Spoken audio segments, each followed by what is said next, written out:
Hey, everybody, and welcome back to another exciting episode of the VOD Squad, the show where we talk about streaming technology. This is episode 298 on August 10th, 2022. I am Clyde, and today I am joined by Matthew Ross. Hi, Clyde. And Jimmy Trammell. Hello, guys. Hey, Jimmy, how you doing? Summer's I'm doing okay for an old fella. Oh, okay. No, you're not that old. You're fine. Another week, guys, and you know what? We only have a few stories this week. Sorry. Yeah. A few more than usual. Yeah. Just that's all. Just a few. It's fine. All right, just making sure. I didn't want to get us into any kind of trouble. We could have used a few more, but we'll get by with what we got. You know, I could have dug deeper. I could have gotten, some crap stories, but oh, don't worry. I provided all the crap stories. Oh yeah, that's right. We have a normal amount of crap stories. That's right. Okay, good. Yeah, we can't have the VOD Squad without a couple crap stories provided by Clyde. Oh, me too. I provide. There are definitely weeks where there are filler stories, I tell you what. And what's really odd is that we somehow are able to take those filler stories and make them 15-minute discussion topics. Well, it's because I ramble. Well, yeah, we do ramble a lot, but that's okay. That's what we're here for, right? Yes. Well, as long as if you find something that will make Clyde rant, we're good for like 20 minutes. Oh, okay. Oh, well, there's a couple here that might work. Yeah. Okay. Well, we can go ahead and get right into it. All right. T-Mobile is now making its a home internet, the 5G home internet solution that they have available to everyone. That's right. You and anybody in the United States can now sign up for the service. There's a small change to the terms of service. They have now implemented a data cap. That means that you may use the service as much as you want or up to 100 gigabytes. And then you will be slowed down. That 100 gigabytes is for the $50 a month.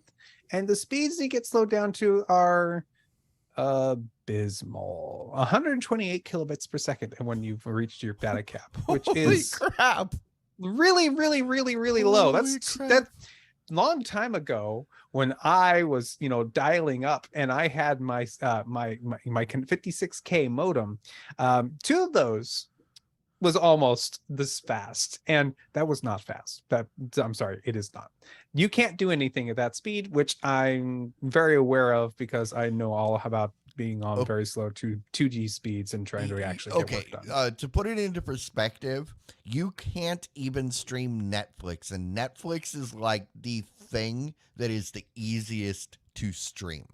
It is extremely well compressed. YouTube actually does the AV1 codec, which is pretty impressive, but actually it's still bad. Yeah. I think Netflix requires at least 1 megabit per second. I found it. This is the new service somebody should come out there and make. Hey, are you a member, somebody out there with poor internet? We will take those high-end streams, we will on the fly re-encode them down to really slow speeds so you can feel like it's 1996 and watching things on Real Player again. I thought you were going to say, hey, are you feeling nostalgic for the good old days of bulletin boards? Nostalgia. We will just give you the T-Mobile thing with the data cap exceeded so that you're at 128K all the time. Yeah. I mean, obviously, they're not making this for your primary. No, that's what this is. This is their home internet. This is supposed to be the replacement for cable. I get it, but at 100 gigabits per second, that's not that's not true home service, right? I mean, not all the time service. This would be good for a backup service. You got to remember that, number one, this is their home service. The T-Mobile subscribers have had this for a while. They don't have the data cap. This data cap is only for non-T-Mobile customers. Oh, that's why really? They're opening this up to the public. You don't have to be a T-Mobile customer. But so if you're a subscriber, yes, then you don't have a data cap. Okay. That's my understanding. Well, if that's the case, man, that is genius. Yeah. On their part. They're going to get so many people signed up for that. Anybody who signs up for this be like, wait a second, we can get T-Mobile here and it's going to be unlimited if we get, okay, we're switching. Yeah. So yeah, well, and they do say here that the reason for the data cap is partly because they're opening up the broadband service to areas of its network that don't necessarily have enough capacity to support unlimited, because their home internet has been available for a while, but only in select markets. And so Mr. T-Mobile, sir, I demand that you change how you do this. I'm okay with you having a data cap and and going to a slower speed. If you decide to do that and change it so it goes down to, let's just say 10 megabits per month, 10 megabits per second. Oh, I think was like, holy crap, you'd hit your cap immediately. What I said before was bad. What I was meant to say was good. That's okay. No, if you can bring it so you get a reasonable speed when you hit your data cap, all my issues go away. Or, just tell everybody, it's the Wild West. Doesn't matter. We're not guaranteeing any speeds for anybody. You get what you get. Everybody's shared bandwidth. If you're in a high density area, great. We'll see about getting more towers there, just getting more customers there. We understand, but it's too bad.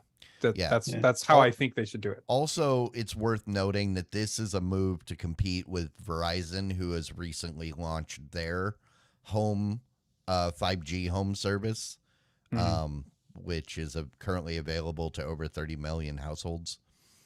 So by adding this light option, they can potentially monopolize or at least secure their market share. Interesting.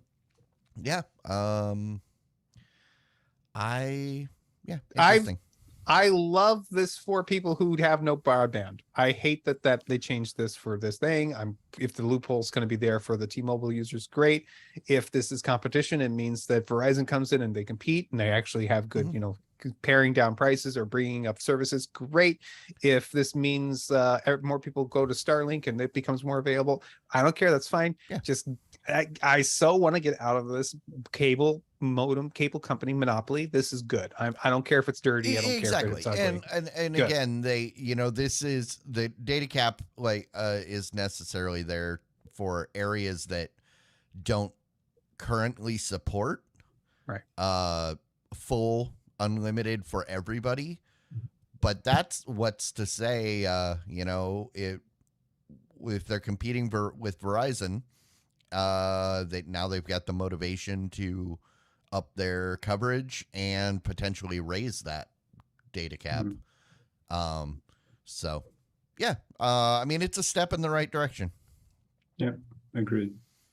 Hey, so the guys at Stanford University teamed up with Nvidia and said, hey, let's see if we can make VR or AR goggles that aren't super big and thick. In fact, they've come out and shown off their new holographic glasses.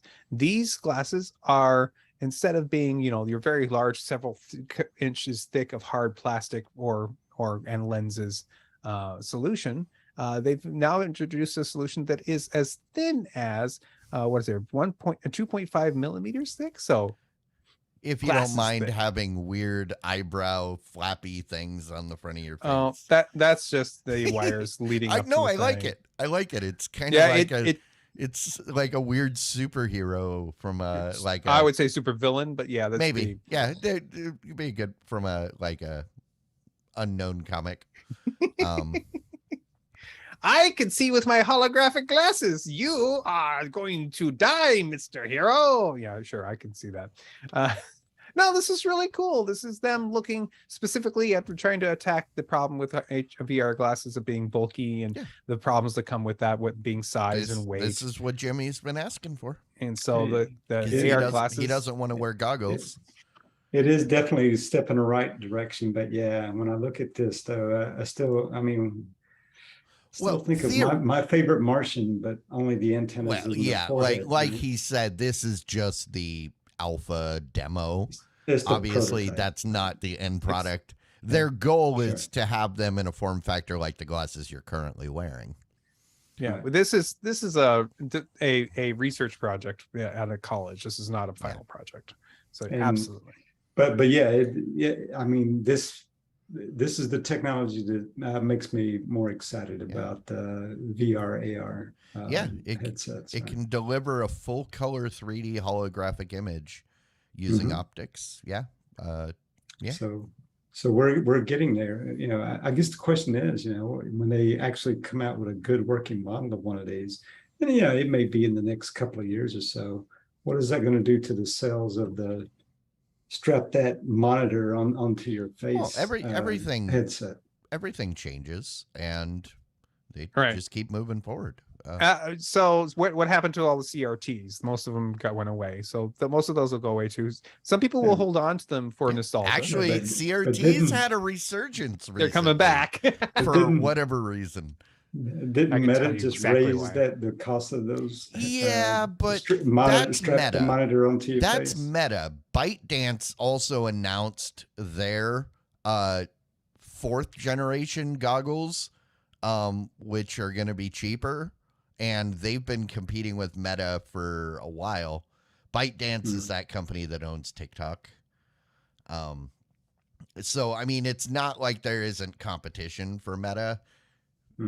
Just because they raise their price, that just means that's better for the companies that aren't raising their price or will lower their price. Yeah, I mean, the goggles are what we have right now. It doesn't just think of, the big chunky laptops from the early 2000s.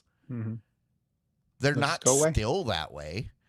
We went to smartphones, and then you say, well, what's going to happen to those laptops? What now that everybody's got a computer in their pocket? When laptops came out in the early 1990s. Exactly. But that's my point, is there's iteration, and then a new product will come out that's better and more portable, but there will still be there's still people that use laptops. I've got one right here. Right. Even though I do have this computer in my pocket that can do pretty much everything my laptop can. So there's one other giant advantage to this, which makes me happy. This is a Stanford project, which means all the data that comes out of it will likely be available to everybody. It'll be public domain. Yay. Well, they did work with Nvidia. I suspect what they did is said, hey, Nvidia, we need the tech to do the 3D. And so there's probably something that Nvidia is going to gain. Very likely. Like rights to they might be the first to do it. Right. So if they get a 10-year exclusive, I'm fine. Yeah. That doesn't bother me at all. But I want it to be something that eventually everybody can get to. That's good with me. Yeah. So all right. Google TV and Android TV is a pretty cool platform. It seems to be used by everybody out there. Those platforms are in TVs and dongles and set-top boxes. They're all over the place. Yeah. Well, Google's going out and saying, hey, guys, you know what? We're feeling the pinch. We're starting to come out. We're going to be coming out with Android TV version 13 soon. And when that comes out, we're going to start not strongly recommending, not requiring, but strongly recommending that your devices start to sell with a built-in 16 gigabytes of onboard storage at least. Yeah. And this is interesting, especially coming from Google, who just like a couple years ago or a year ago came out with the Google TV with Chromecast, and it only has 8 built into it. So I was going to say, because right now, depending on who manufactures it, it's between 4 and 8 gigs. Ooh. which isn't isn't bad. Unless you install a game. But that's the thing is, what if you consider what you're using these for? The apps themselves don't take up a lot of space. You're not storing content on there. Pretty much all of the data that you are actually downloading is temporary, and it goes away. So the storage, I don't think that's unless the OS requires it. I don't think that's an issue. Where I think they need to be focusing is on the RAM. Because, I mean, look at your Roku. Your Roku doesn't have more than maybe 4 gig of internal storage, and nobody ever complains that I can't fit enough stuff on my Roku. I'll let you finish in the minute. It is possible. It is possible to hit the limit of too many apps. And when that happens, I would argue, how many of those apps are you actually using? Do they need to be on there? I've hit that limit on the Roku many times because we have lots of apps and screensavers and other things we like to download on it. That being said, right on the Roku, it says plug in a USB stick and then forget about it. Yes, you can. Which is awesome. Very simple solution to the problem. And also Roku has got this figured out where, hey, I haven't used that app in a while. It's already uninstalled. It just leaves the little icon on there. You didn't realize it wasn't there. And you want it? Just quickly, it re-downloads it and launches. And Android TV has the same options. With all Android TVs in the past, you've been able to add additional storage. I've complained that the way that that additional storage is implemented is flawed and doesn't work right. Yes, because it is installs as a second partition. Exactly. And many things do not work on the second partition. No. Yeah. It's a problem. That's never been great. But Google needs unified storage. Matt, just out of curiosity, a question about running out of space on the Roku. If you took away all the games that you have installed on that Roku, how many apps would you have on there, roughly?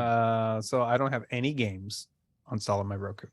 The only Roku which had a game on it is all those apps are just all streaming TV. Yep, all the various. But he does have channels. Like screensavers and backgrounds. Yep. So we do like the fun interactive screen backgrounds and screensavers, and so we do often download whatever the newest one is. Yeah, and that takes a lot of space. Believe that's actually a fairly. Some of them do, some of them don't. Okay. Yeah. See, maybe that's what it is. I am the type of person where I just let it automatically change to whatever the current thing is. I don't care. The other thing I wanted to note on here is it mentions in the story that majority of the affordable brands already, like TCL and Hisense, already offer up to 32 gigs in some of their devices. So this is something that major brands are already doing. Right. But you'll run into outliers with the Xiaomi and the Walmart on 4 gigs is a lot, very small amount. Yeah. I can't, that's just sad. But I mean, the Google official Chromecast Android TV thing, it's 8 gigs, which is fine. Also mentioned in this article is that they're finally going to come out with the Nest audio support, aka use your Nest mini speaker as a speaker for your thing. This is something they promised in 2020 and never got to. And supposedly they've got Fitbit/Wear OS integration coming where you're going to be able to play this cool game or something, and it's able to, track your fitness as you're playing and give you feedback about how you're doing, and maybe it's some type of fitness training thing where it can check your heart rate on the screen. I don't know. It sounds gimmicky to me. That being said, it'll probably sell millions. Yeah, in the hundreds.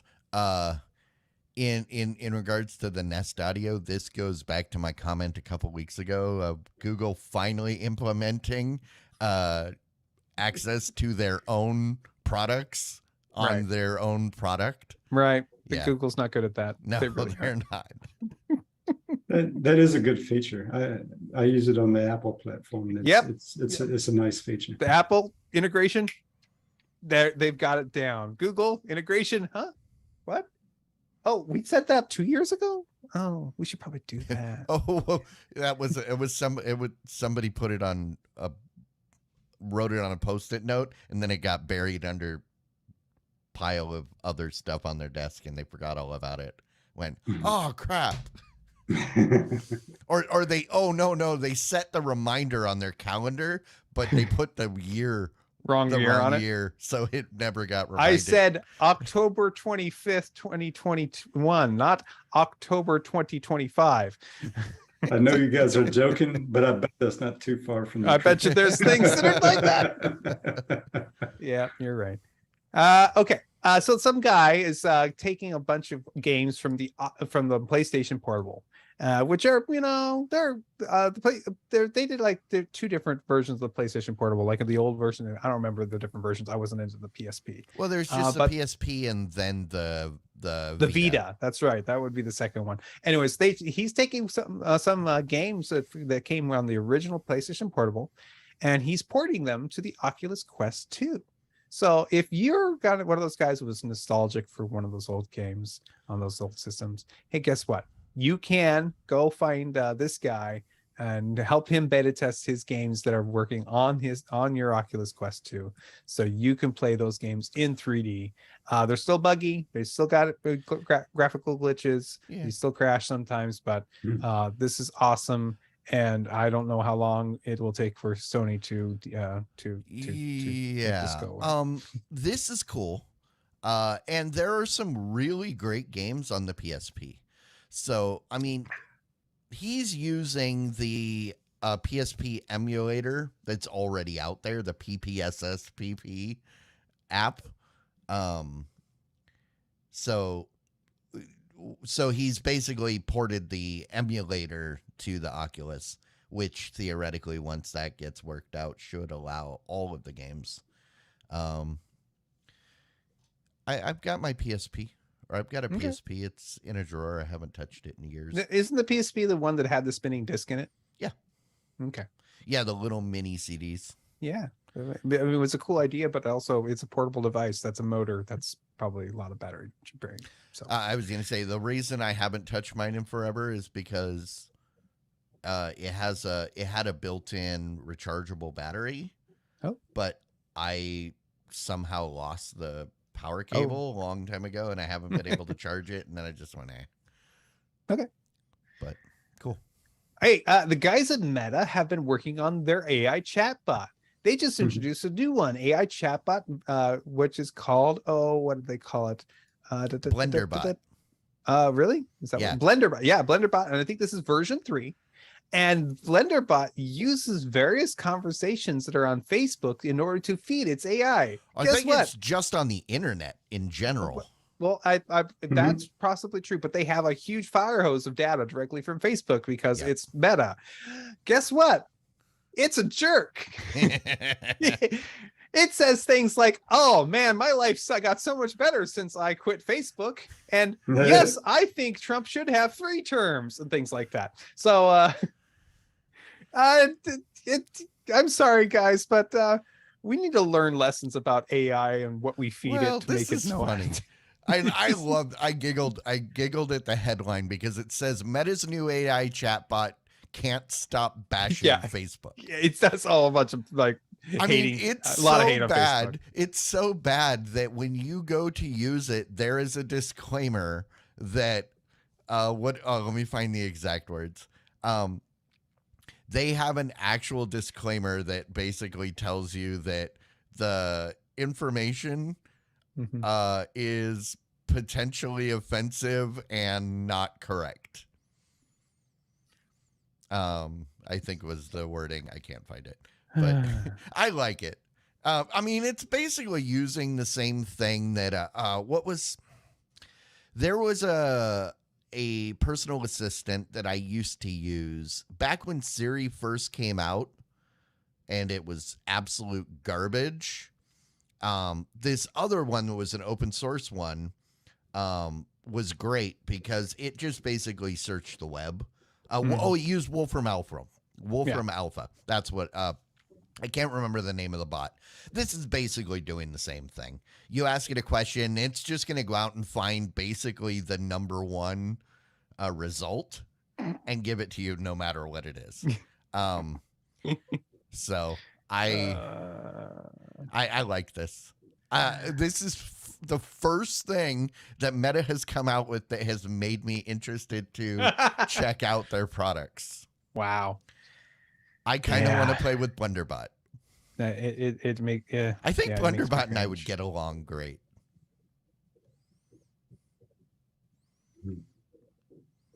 Okay. So there was another one that they referenced. So there was a South Korean startup's chatbot designed to resemble a 20-year-old college student had to be suspended after it rattled off racial slurs and anti-LGBTQ remarks. I love these things. We so need to learn. Everybody who's made a chatbot has recently made something that's completely inappropriate. So I mean, even the one that we used on IRC for because in the Diamond Club chat, the original chatbot, that one broke at some point, and it was just talking gibberish, and then it threatened to like beat me. Okay. I don't remember what happened, but I think I posted on Twitter a whole bunch of screenshots of conversations I was having with it, and it was saying some really horrible, mean stuff. It was, and then it died and went away. Microsoft is testing a new option for Xbox users or Xbox Game Pass users, which can be run on PCs as well, which gives you the option. They're testing out this option for you to do a family plan of the Xbox Game Pass, which would allow you to add up to 5 other members of in your household, so that they can also all have access to the various PC cloud gaming and the extra titles available on their gaming devices. This is currently being tested only in Ireland and Colombia, but could be coming out in other places as well. And if the math works out right, it looks like it'll cost about $25 a month for you to have access to the family plan option of this. This is Microsoft finally admitting that they're not going to sell Game Pass to every member of the household, which has been their plan up to this point. So I've barely had much experience with Xbox and their Game Pass, but here's the experience I've had. I got over earlier this spring an Xbox it's not this is X, but the original Xbox One. Yeah, that's the bad one, but I got it for cheap because it was at a yard sale. I then signed in with my account, which is great. And then I signed my son in with his account, which is great. I then downloaded some games using my account so he could play them. And unless I sign in, he can't play them. That's the point. See, and that was the thing is I've bought these games. They wanted, in the Game Pass subscription allows you to play whatever games you want from the store, but it's only accessible by the account that has which is their, like my initial statement, their original plan was to get multiple people in the household to subscribe. Otherwise you have to share the one account, which is not it's not great because your gaming stats will get completely thrown. It's like letting someone else use your Netflix profile. It totally screws everything up. Right? Guess what? Netflix allows you to have multiple profiles. They do. But if I suppose if you're in they are system, also, but now they are going the opposite way and trying to charge individual people in the household. Right. So they're going the opposite direction. But this is a good move. This is a good move in the right direction. So if you have a family with, like, you will be able to sign up for this theoretically. And then if you're paying for the Game Pass, the family edition, then both you and your son will be able to access the Game Pass library separately. Right. Which is good. But of course, if you do the math, if it's $25 a month, that's $300 a year. Yeah, it's That's- not. I mean, it's not for it. This is All right. I mean, the Game Pass isn't cheap to begin with, Right, I know. and So, it's only going to be a couple bucks more. I'm sorry. This makes sense why I like how Nintendo does it. If I download a game from the store Mhm. and I download it on my account, my son can load up his profile on the Switch and play it. He just gets his own profile and he plays it in his own game. There's no questions. Yep. It was my game. I downloaded it onto my Switch. It's fine. And that is why I am still for consoles. I still want physical media. Generally, I do too. Yeah. I like physical media. It's good stuff. Later on in life, when all the servers die, I could still play my game. All right, that's just interesting. I that being said, I do want.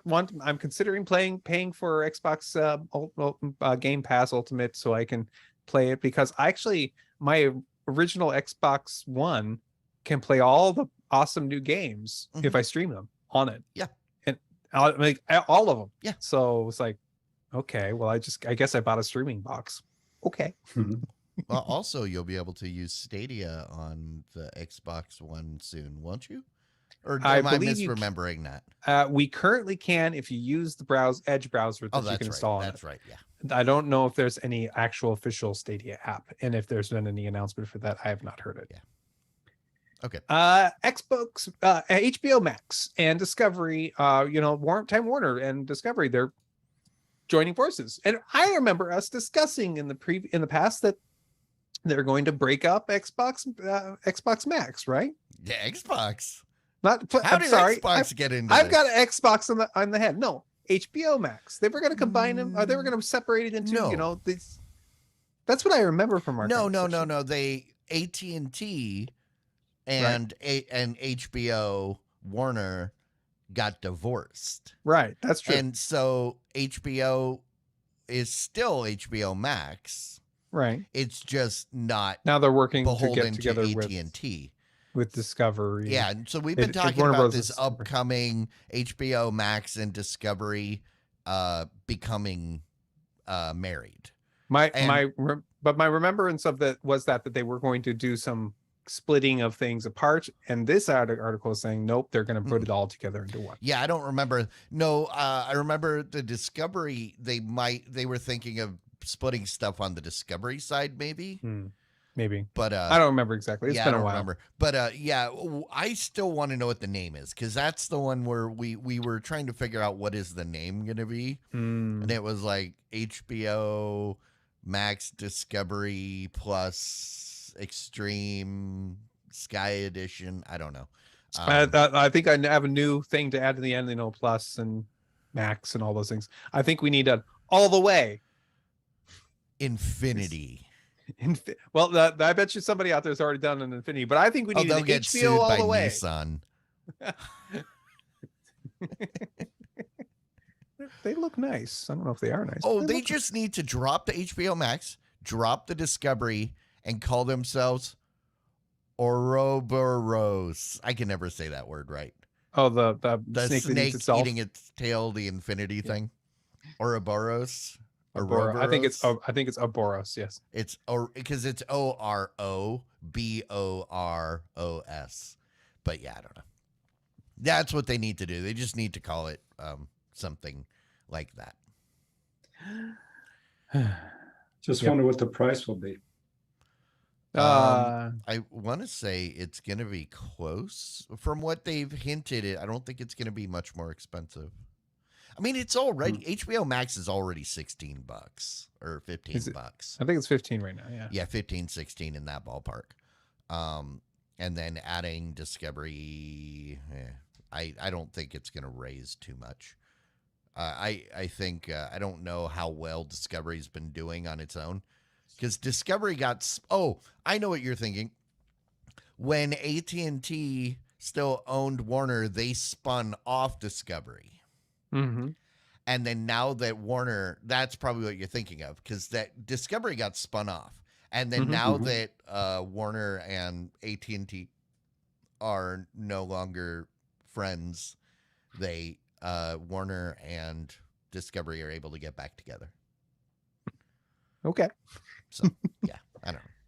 I don't know either. All right. Hey, YouTube is offering some new test features, experimental features, to people who are using YouTube Premium. This is one they have available now is called pinch to zoom. Well, you can probably guess what it means. It means while you're watching a video on your phone, you will be able to use your fingers to, get yourself to pinch it to zoom in on the video, as long as you've been able to feature. I tried this on my phone, and my phone doesn't let you do that because my phone already has a pinch to zoom feature. It's a Pixel, and because it is slightly wider than the standard 16:9, it letterboxes it a little bit. But the phone allows you to pinch to zoom to go ahead and expand it beyond that point, which is blocking me from the ability to actually try the feature inside of YouTube. So once again, Google doesn't work well with Google again. So thanks, guys. This is highly anticipated replacement to the old system, which was pinch to get sued. You just walk around pinching people and see who like brings charges. I don't get this. I have never once watched a YouTube video and said, you know what? I wish I could get a closer view on something. I'm not saying it doesn't happen. I'm just saying my use case, I have never. I'm with you, Clyde. I don't think I've ever had the urge to want to pinch to zoom on a YouTube video. I have had this urge when I pause the video. It's like, what's that? And I wanted to zoom in. But otherwise, no. Generally not. Usually if I do need to see something, just going to full screen is usually enough. But if you're on a phone, I could see that. If that was the case, I'd set my phone down and go to my desktop. But I never watch YouTube on a phone either. Okay. Yeah. I've been doing that more and more recently. Right now, I'm trying to pinch and zoom our thing, but it's not working. Well, we're using Zoom. I don't think it lets you pinch in Zoom. Oh. You can't pinch in Zoom. Also, I'm realizing my monitor is not a touch screen. Also, I think there might be a gesture. There are any gestures in Zoom, but pinch isn't one of them. The only gesture pinch I know. Zoom in Zoom. The only gesture I know I would probably get us kicked off of YouTube. So. Okay. Apple is rumored. Rumors. But they are rumored to be producing a new smart device, and this time it might be a smart display. This is Google's got their Google Homes, and they had the large full-size one, and they have the Google Home Minis that are still for sale now. They're called the HomePods, aren't they? Yes, I'm sorry. And there appears to be a rumor, and it's being picked up by Gurman, that they are possibly making a new version of their device that will have a display, which to me immediately makes me think, oh, they're just going to repurpose an iMac because it's going to have a display. They have a whole bunch of old iPod Touches just laying around that they had no use for the screen, and then now they do. Yeah, when I first read the headline to the story where it says Apple could be developing a smart display, I was like, yeah, isn't that an iPhone? Yeah, it's like it's an iPad, right? It's just a dock for an iPad. That's what it is. They're finally making the Google Show, the home thing that you put in your kitchen. The HomePod. They're going to bring. So, what was it?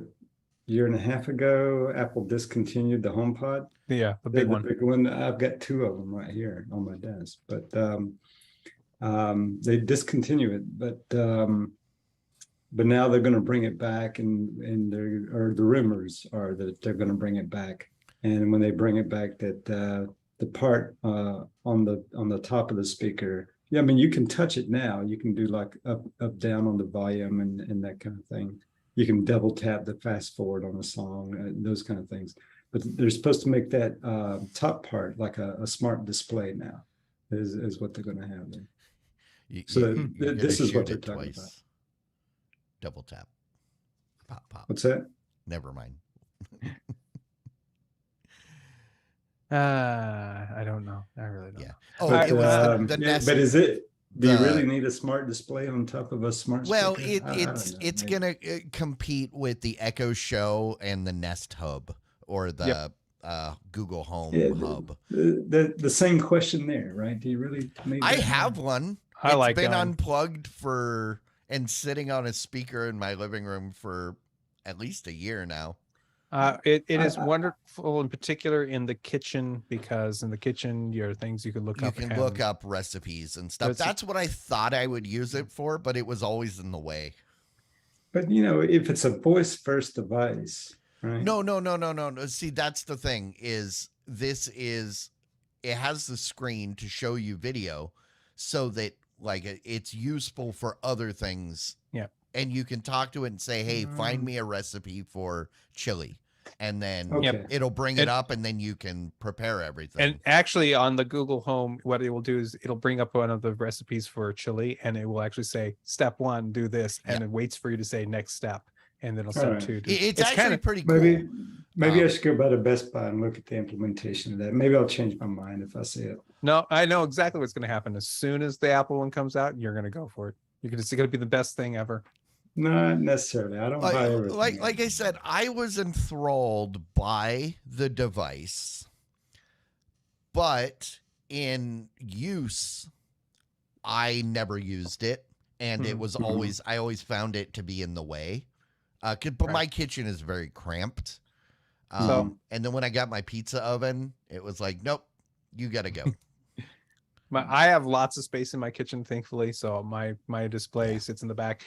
When my wife decides to play music, either it'll play actually the video sometimes, or it'll just if it knows the lyrics of the song, it'll bring the lyrics up of the song. Or once in a while, it'll bring up the wrong lyrics to the song, so it's actually showing the lyrics to something else, which is hilarious. Yeah, and But, you can also look at your your security cameras. You I do can that. do all kinds of different stuff with it. I can actually do video calls with it. Yep. So yeah, it does all those things. Yeah, maybe I need to take a look at one. And yeah, Just- I might change my mind about that. Yeah, it's not an every room device, but it is definitely some rooms. All right. Like I wouldn't want it in my living room or my bedroom, No, especially the one that watches you sleep. Remember no, that? wait, yes, there is one of those. That was that Google Was feature. that the? It was that the uses Bixby? radar, not a video, and it's somehow able to watch you sleep by the radar. Was that the Bixby? No, it was a Google one. It was That Google. was a Google one. It was a new feature that they were talking about to help you for like health purposes. Right. Remember, Is the one that had that little lamp looking thing? It would follow you around, that kind of thing. No. that was Facebook's one. Oh or yeah, was that it- was the portal. no. Wasn't There it? was either Oh, is that what it portal was? The or portal. that was Okay. one of the Amazon ones that would turn and watch you too. One of those two. Yeah, I think it was the portal. Okay. Yeah, I couldn't buy that thing. That's No, for sure. no, nobody bought it. That's why they killed it. Yeah. The 24 people who owned one were like, oh man. All right. If you are interested in earbuds and maybe you're wanting to have access to those spatial audio features, there's another option available for you out there. LG is launching their tone-free wireless earbuds. The model is called the T90, T90S, or the T90S. And I think it appears to be the T90. I don't see a price list here, but imagine it's not cheap, maybe $100 or more. And these have the access to the Dolby 360 audio feature, which is the standard that is open to everybody versus Apple's standard, which is specific to Apple, unfortunately. But if you are been out there been interested in that spatial audio feature and you have access to the Dolby 360 audio sound in your equipment, these might be able to give you that spatial audio feature that some people love so much, and I still am very confused about. I guess I need to find out for myself what it really is. Spatial audio is not too bad, right? I mean, listening to it is, I wouldn't say it's a must-have feature, but it's nice in certain situations. Yeah, I mean, to listen to podcasts with spatial audio, it does make it kind of gives the effect like you're sitting in the room, and if you're moving around, right, the sound kind of moves with you, right? But you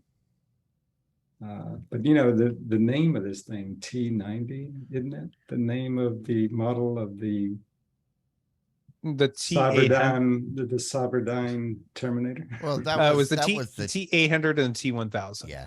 Oh, No, okay. I was going to say T90 made me think of wasn't that one of the models of the TDK cassette tapes? Probably. Wasn't there a T90 cassette tape? I think you're right. Yeah. There's a 90-minute tape too. Yeah, that's it. Because it was I did find a price. It looks like the retail price will be $229.99. Oh, so $230, okay. which is Also, still cheaper than AirPod, right? No. Okay. No, AirPods are cheaper than that. Depends on the model. The new ones with the pros, I think, are $250. I think the pros with the pros are $250. Yeah, that's what this is competing with. But just the regular ones like that is like about two. Yeah, no, one something. This is competing with the Pro, so it'll be slightly cheaper. I'm looking at the picture here, and so I see it says they call the LG Tone Free TF8. So this is probably not the model in question we're seeing here. Because I have to tell you, this picture of this thing, I actually like the color scheme because it looks like an avocado, including the green inside.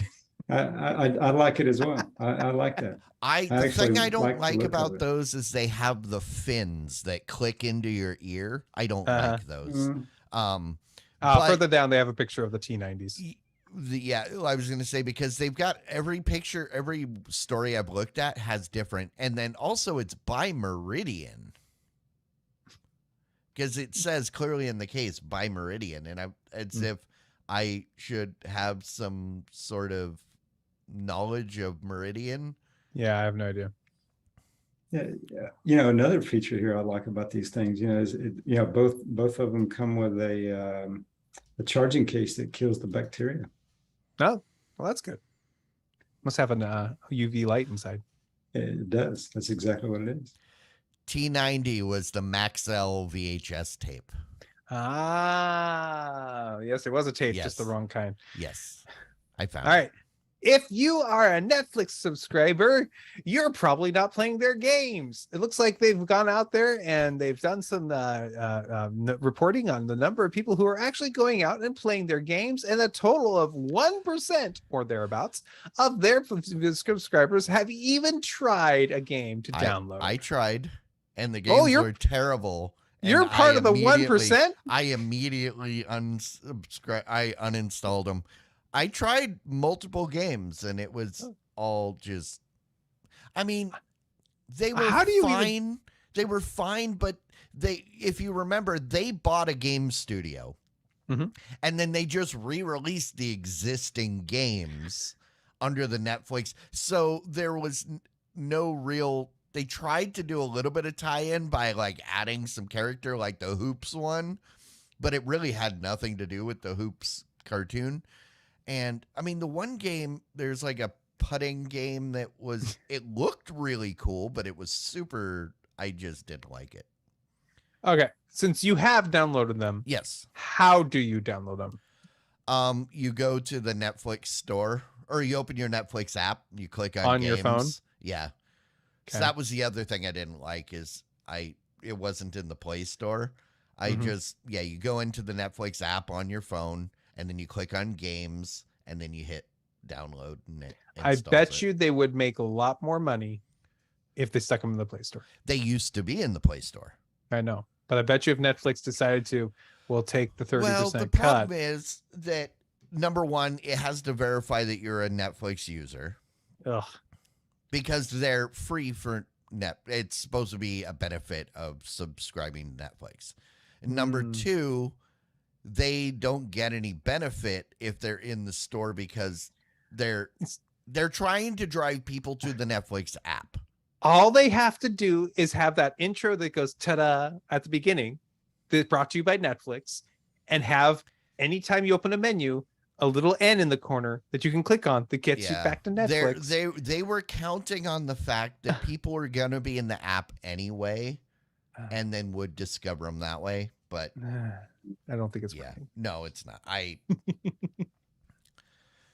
Hey, guys, did you know that HBO Max has been working on updating their app for the device for various phone devices? Yeah, they updated some stuff and broke it on a bunch, if I Did remember right. and also I think they finally fixed it, and it's finally basically ready to go. This new version of the app's available on iPhones and Android devices and ready for to use, just in time for it to be you know, Merged. torn apart by the merger coming up for Discovery Warner Brothers. So sad. Oh, Timing sucks. It's like painting the Golden Gate Bridge. You know all about that, right? Yeah. By the You're time never you done. finish, it's time to start again. Time to start again. The thing I forgot to mention in the last HBO Max story is the official statement from HBO and Discovery is that last quarter they lost so much money they really have no choice but to merge the two of them together. Huh. Oh, that's an interesting thing. But I think the money loss was on the Discovery side. But okay. Yeah, somebody will buy them eventually. Yeah, somebody. All right. Google is suing Sonos. They are at recently Sonos has launched a new version of their speakers with the new voice assistant built into them, and Google is suing them over patents that they say they are infringing on their platform. Apparently, Google suing Sonos and vice versa has been going on for years, and so this is just another. This is just the new piling on. The new chapter in the story. So curious how what bothers me is mostly out of all this stuff was the fact that they did sell a device that said you could choose the voice display if you wanted to, and then they took it away for a brief period, and then they brought it back because they realized how upset people were about it. Well, according to this is after Sonos and Google had worked together for many years, and that's where this claim comes from. Sonos is saying that Google used they gained knowledge of its technology while they were working together, and they're now using it without their permission. Which, yep, it's a thing. I wouldn't doubt it. I don't think that's really gonna. They're probably just gonna get another "hey, play nice" judgment. You two get along. I'll pull this car over. Yeah, pretty much. So apparently you have an ability to use Spotify to mix your music together. I may have known about this, but I don't remember. But this Spotify has Soundtrap, which is I think they purchased in order to have access to. Yeah. Which is basically an online DAW. It's a digital audio workspace, which allows you to live or edit your tracks and try to make your own music out of. So now they have an online version, and the new feature they have is live collaboration. That's right, you can have multiple people logging in, making their edits, adding their bits, making some cool beats together. Everybody, this is charging either $10 a month or $8 a month if you pay for a year. And it is noted that there are other competing products that are online and do similar things for $5 a month. Yeah. So cheaper, like SoundStation. And there's another beta that you can opt into, which will add an autosave feature. Let's all opt into the beta. Yeah. That's probably, as someone who has lost many things by accidentally crashing a DAW, whether it be resources or power or whatever. Yes, autosaving is good, but it can also be a pain because you end up saving stuff that you don't want saved. But no, this sounds cool.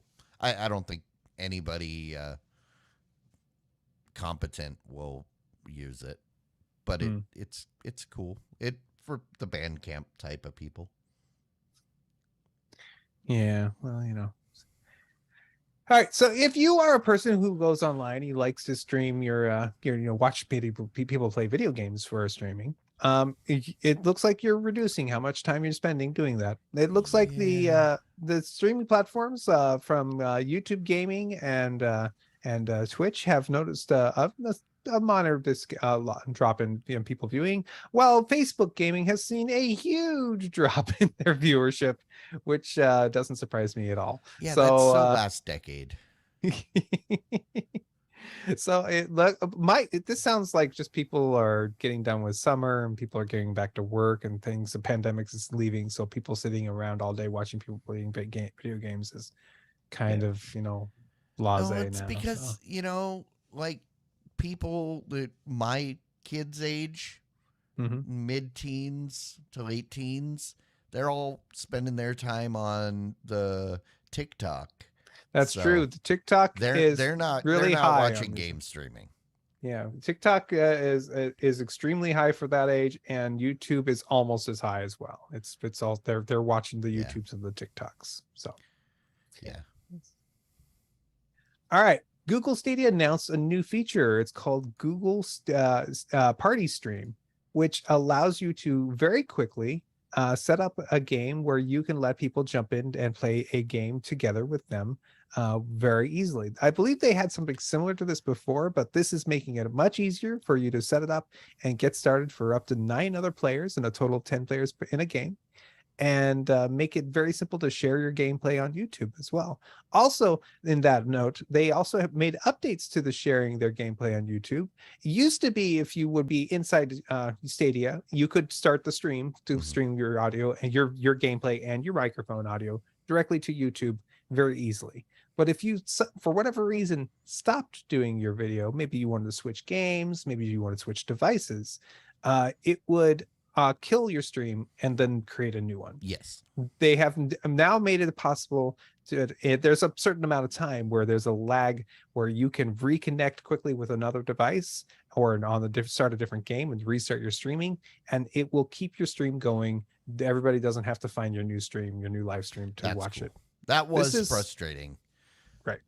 When I was playing around with Stadia regularly, and I'd go through and do different game demos, and yeah, each one would be a new stream.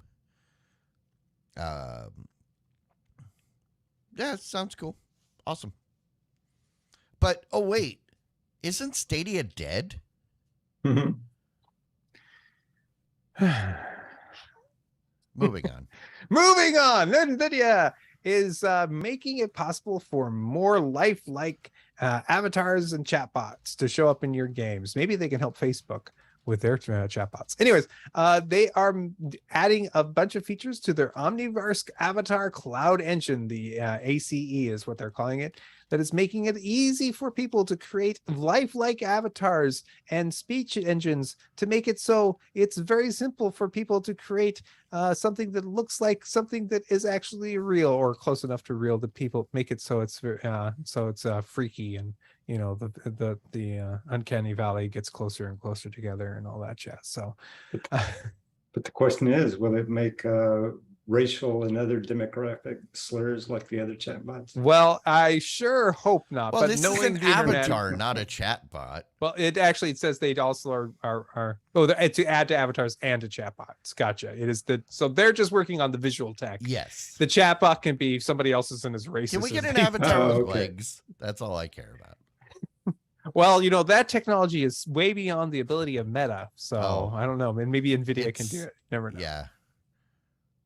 Oh, this conversation is very meta, so we'll just. Here's that article about the fact that a fifth of U.S. teens are almost always on YouTube. I mean, almost always. And knowing my son, they're right. He's almost always on YouTube. And TikTok is very close behind. They're seeing a huge percentage of kids on the two platforms. Various other platforms are seeing a fairly heavy usage as well. Anything from Twitter to Facebook to Tumblr, which is kind of scary. Oh no, Tumblr's fine. It's the other thing.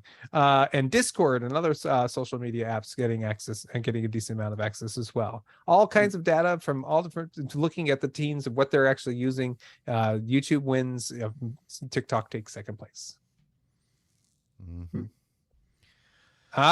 Disney Plus is going to be increasing their prices. It's they're going to be taking the price of the ad-free service up to $11 starting December. This means that your current, I believe it's $9.99 price is going to go up by $1. Oh no, excuse me. That's huge. No, pardon me. It was $8.99 or $7.99. It's going up $3. So it's going to be going up $3 in December, and that will be your ad program. But they will be providing that ad-supported tier later, which will be, I don't know how much it's going to cost. Also, we're looking at a possible hike in price for Hulu. Looks like it's going up $2, $15 a month. No. That's the bundle. No, the bundle offering of ad-free Disney, ad-supported ESPN, and Hulu counterpart is claiming by $1 to be $15 a month. Oh, the media gen also said it would raise the price of ad-free Hulu by $2 to $15 a month on October 10th. So at that point, why not just get the whole thing? Oh, that's $20. That's right. They will be having, but you, okay. Those prices are going up. Looks like you're going to be having to pay $20 a month if you want all three services for ad-free, which to me, it's worth it for ad-free. I don't care. That seems fine. Oh, absolutely. Yeah, I'd pay the extra couple of bucks.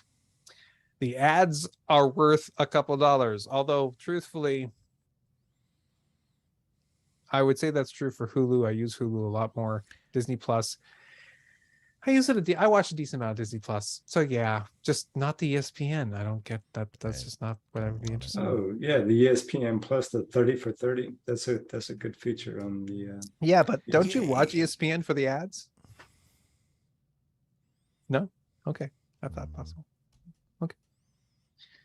And well, that is the week's news, everybody. All right. Well, that brings us to the point in the show where we like to say thank you to the people that support us financially every month for many years now. Those are the patrons. And if you would like to become a patron and support us, head on over to patreon.com/thevod squad. Do it now while you still can. What? They can't soon? Well, Will they not be able to say that? Everybody always likes when you're making going on now. Artificial scarcity. Do it now while you still can. Artificial scarcity. Yeah. I mean, as far as I know, they might only have the money in their pocket at this moment. Hey, Patreons, you better do it now because it's possible Patreon will be gone by 2 weeks from now. It may be that do it now while you still have that dollar. And you didn't spend it on. I'm trying to make the other side of the artificial scarcity thing here. I think that it should be like you better do it now because the ability to do it will go away, and so if you better do it now while you still can. Yeah, I mean, what more would can you expect to get for $1? You can support us for an entire month for $1. I mean, it's only going to get you a quarter of a gallon of gas. It's not even because it's still $4.03 here. So yeah, it's still a little over. Yeah, I mean, $4. Your car won't miss that quarter of a gallon. Can't buy a cup of coffee for $1. I think you can't even get a soda for $1. I think you can play a video game once for 2 minutes. Could you get a donut hole from Dunkin' Donuts? No. Do they even sell holes? I don't think they sell holes. Yeah, they sell holes. They sell Dunkin' holes. Donuts was the one that, You could probably get a hole for $1. Just the hole, just one. I would question any hole that costs $1. And yes, you can quote me on that. On to Rants and Raves. Okay. I think.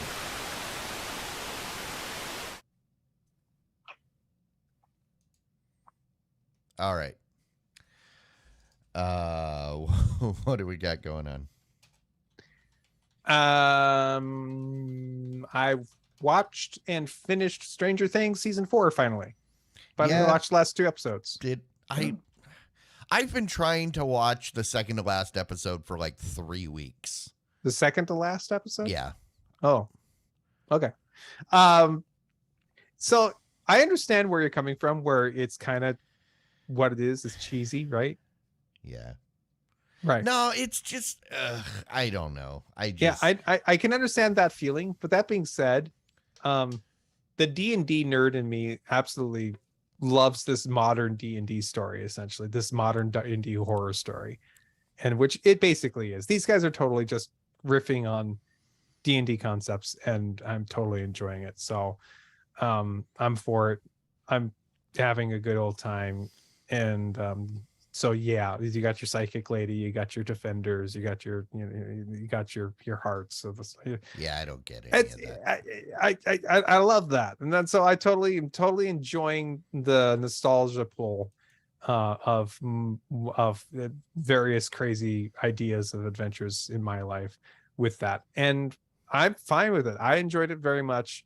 I can understand why it is totally cheesy and you might not like it. That being Well, said, it's not. I like cheesy stuff. I know, but it's cheesy in a weird. No, it's not. It's weird. I'm finding this season just boring. So Okay. boring. Did you like the guitar? I don't think I've gotten there.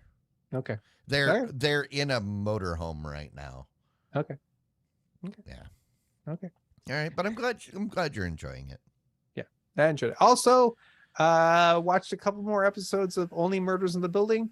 It's so full. I cannot speak today. If the word is the thing where it's a formulaic. It's so formulaic. It is so formulaic, but it is so fun to watch these people just go nuts. Are you watching the new season or are you watching the first season? I'm watching the new season and I'm enjoying, but here's the thing. We watched like a first 3 episodes and then we stopped for a while and we just watched 2 more episodes and we're like, okay, we'll watch some more another time. So we're getting in medium chunks. So I've been watching them week to week as they come out. I bet you it's better when you binge that. Probably because this season, I've talked about it before. I loved the first season. Did you binge the first season? No. Well, I don't remember. I think the first season came out week to week as well. Yes, it did. It's on Hulu. Then I watch it week to week. This season, I'm not as in love with this season as much as I thought. And as of this newest episode, one of the things I thought from the very beginning is proving to be true. And I mean, I still enjoy, like I said, I'll watch anything with Steve Martin and Martin Short. Yep. But this season isn't their best. And it's not really their fault. That's typical for a sophomore season. It's hard to live up to the first season. Sure. But I'm looking forward to see what'll happen next season.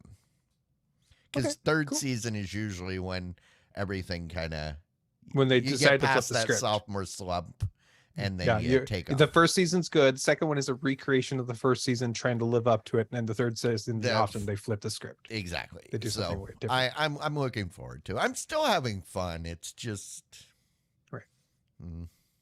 Sometimes the second iteration is doing the first iteration just better, and when they do that right, it's so good. Perfect example: Parks and Rec. 2. I was going to say Parks and Rec because that first season was terrible.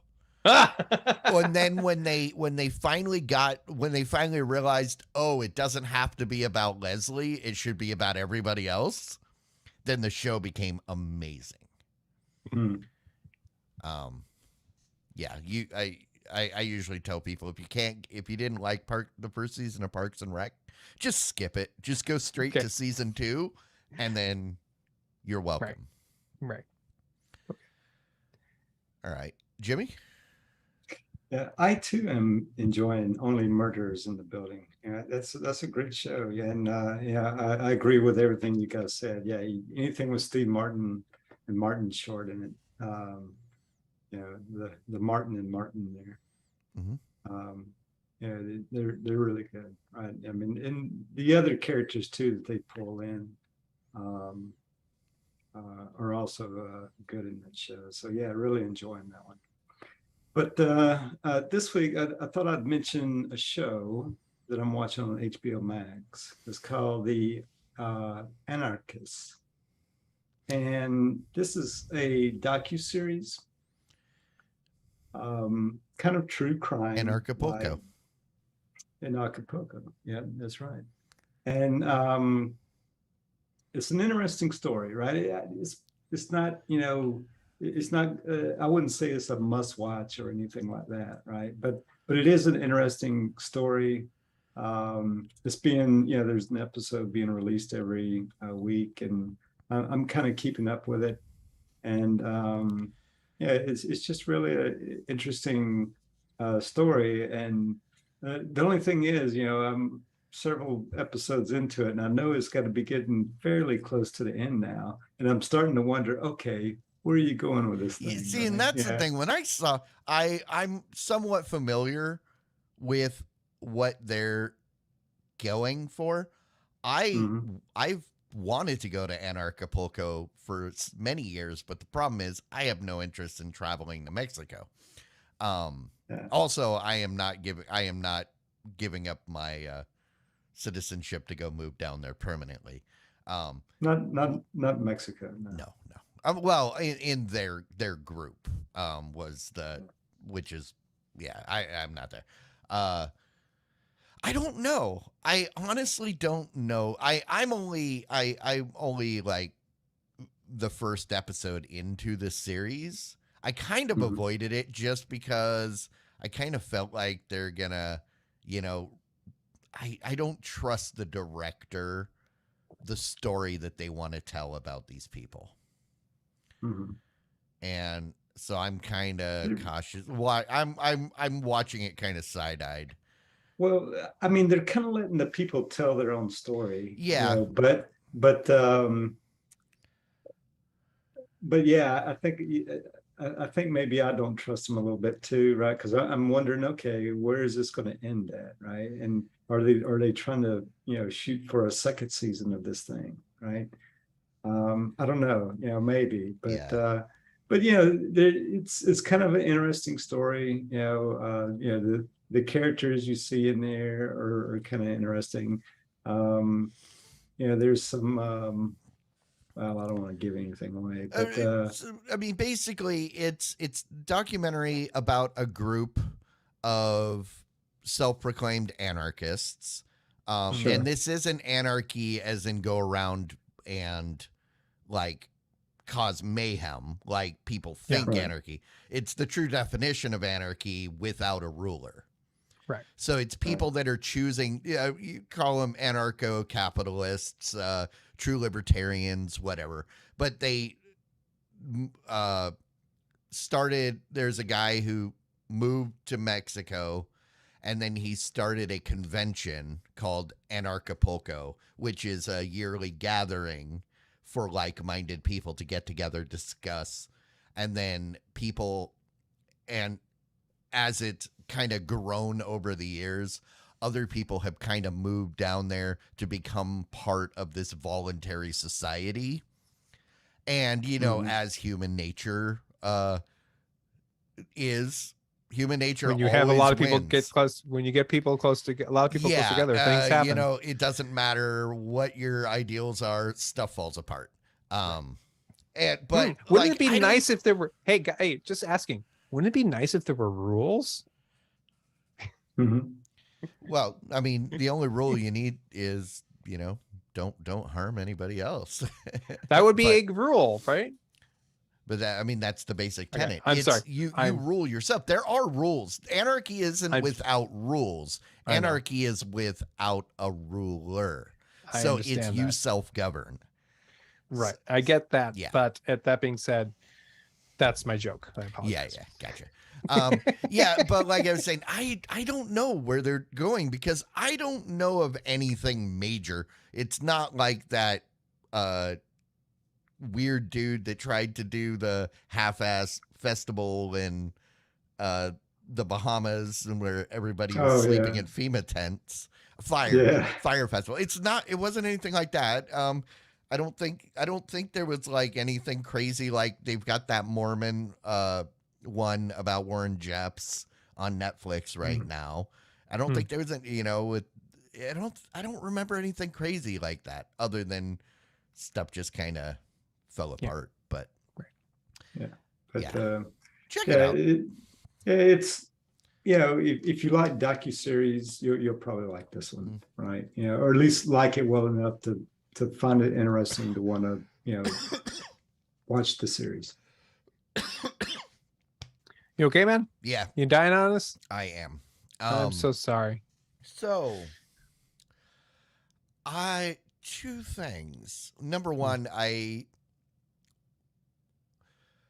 introduced my daughter the other day to Bill and Ted's Excellent Adventure. Very good. The biggest takeaway I have from that movie is I went to San Dimas High 2 years after the movie, and nobody in my school looked like that. Everybody in that movie looks like something out of like a mid 80s teen movie.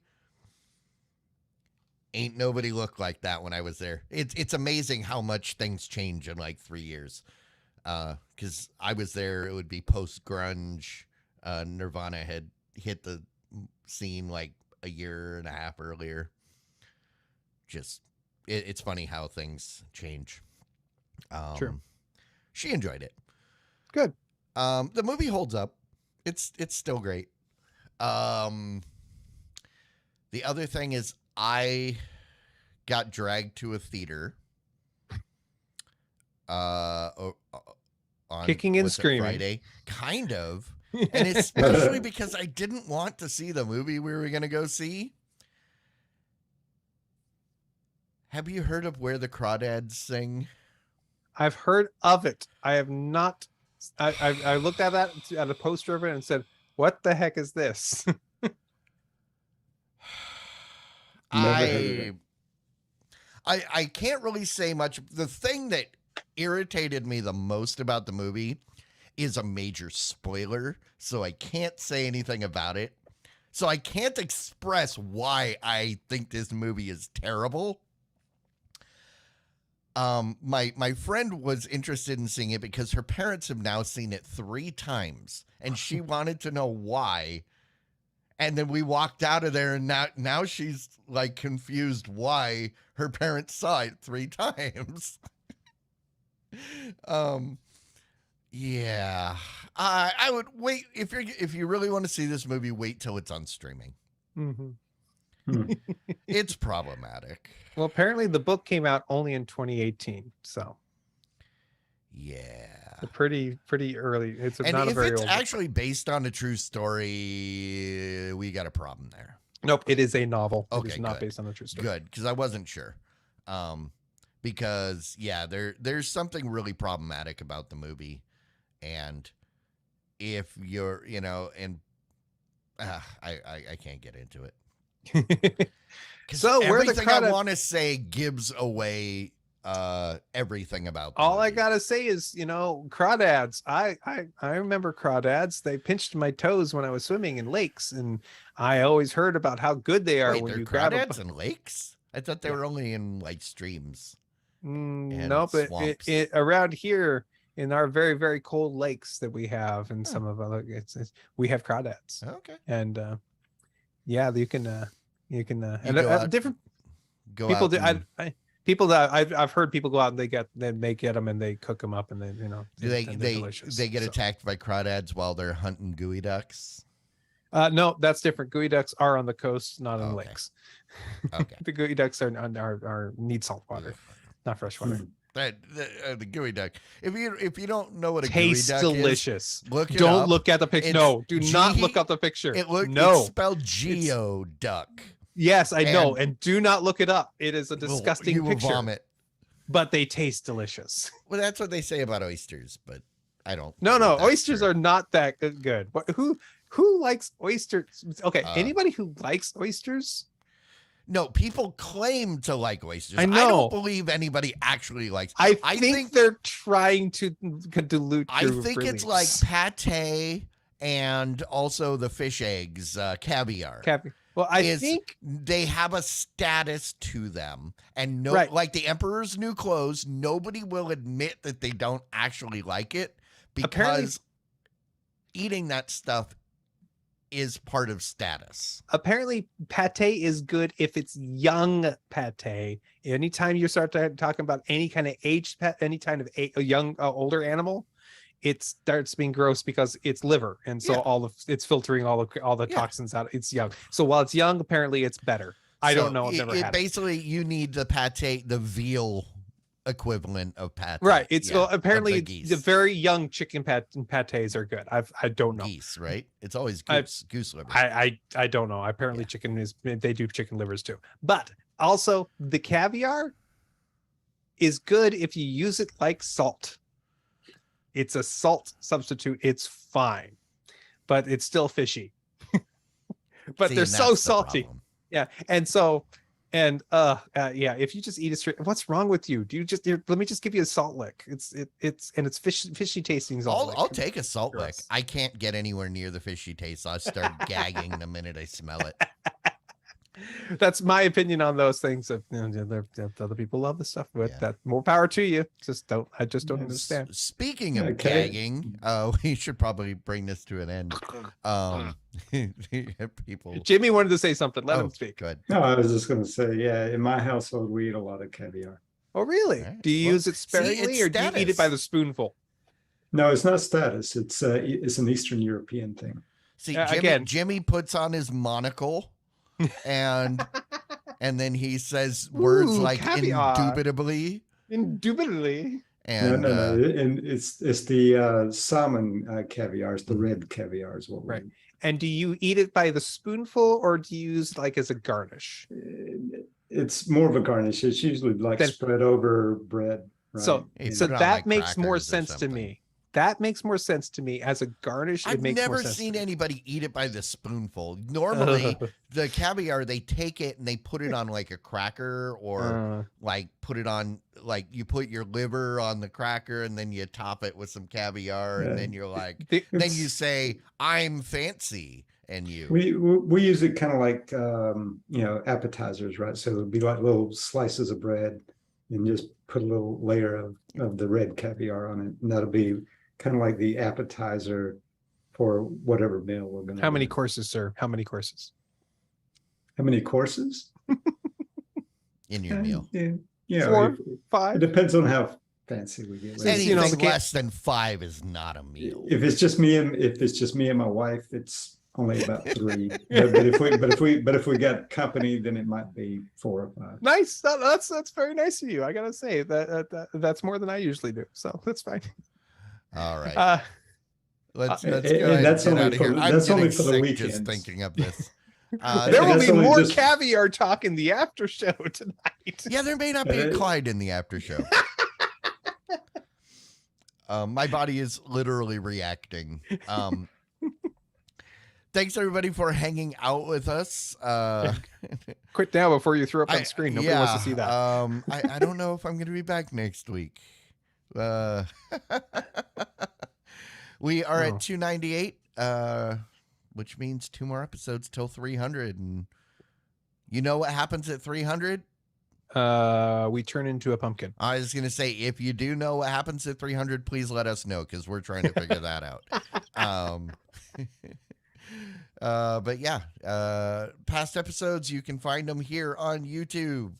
If you prefer audio, you can get that anywhere that audio podcasts are available. If you would prefer to get it ASAP, ready for your morning drive the next day, become a patron while you still can. You'll get a custom RSS feed, and you will get that audio podcast version sent right to your device while you sleep. And that is what we call service. Aww. So, all right, I'm going to shut this down. Thanks, everybody. We will catch you all next week. Farewell. Bye. Diamond Club hopes you have enjoyed this program.